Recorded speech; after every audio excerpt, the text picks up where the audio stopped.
Well, it just transpired about 10 minutes ago. I was doing an interview down there, and his whole team landed. Jake Paul squaring up to me, but then he seen me at ringside. I was leaning over the ropes, waiting to get in there. Here was Logan. No, not right now. They ain't fighters. I've said this from word one. If you want this fight, I'm here and I'm ready to go. There's no running, there's no playing. And it's fine if you don't want the fight, just say it. You can put everyone's mind to rest then. Stop bullshitting all the time and just say it how it is. You either want the fight or not. I want the fight, and if you don't, just say it and we can move on. I can go my way, you go your way, but stop using my name. I would say pretty close. I mean, I've not watched it back, but I was ready to throw hands there and then. This man's all in front of the cameras, but he doesn't understand that me and my team will go now. We don't care about how many years are you. We'll get stuck in. So he can count his blessings in the hallway, really. Who broke it up? Hey? Who broke it up? 40 of his security team broke it up because the man can't fight. He can't fight at all. Imagine him on a street fight, please. It won't last 2 seconds.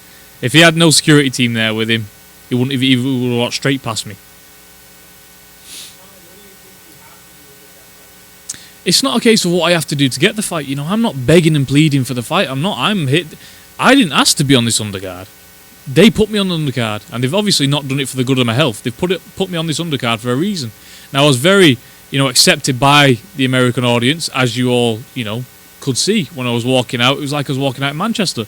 I'm not begging and pleading for this fight. I'm just a fighting man who will fight in the ring against anybody. And Jake Paul just happens to be calling my name an awful lot. But I'm here. I've done my part tonight. He's done his part tonight. Why not make it next? It's the fight. It's on the tip of everyone's tongue. Nobody wants to see him fight another MMA kid. Why not come up against a pro boxer? So, we're both. I've got a huge following in the UK, and I don't think it's too bad in America as well. So, happy days there. It just seems right. But again, this is Jake Paul talking about. Can he stand on? I don't know.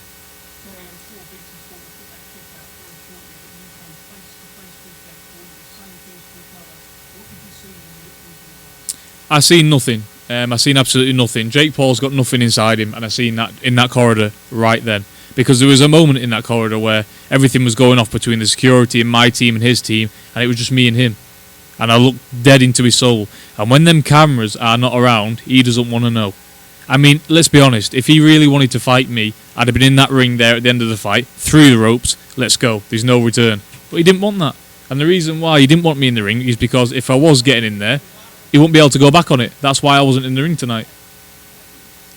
What did you think of your performance tonight? Were you disappointed at all in not getting finished? My performance was, honestly, dog shit. Now I'm a realist. I don't beat around the bush. I say it how it is, and I always will say it how it is. Win, lose, or draw, you will always see an honest, answer from myself. I didn't rate my performance tonight at all. At all, and that's just period. But this is the sport of boxing. We have good days and bad days.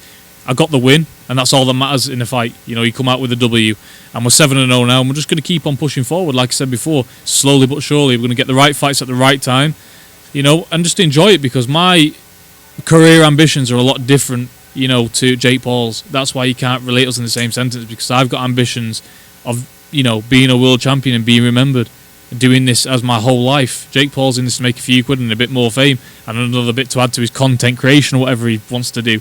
I'm a fighting man, and that's the difference between me and him. One more question, man.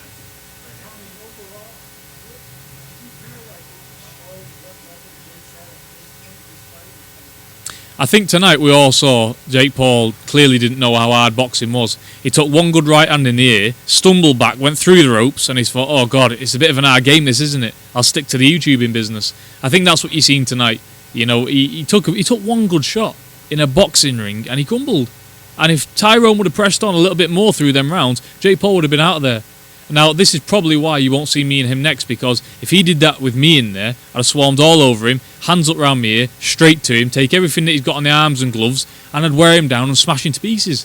But that's why you won't see me and Jake Paul. Not through me, through him.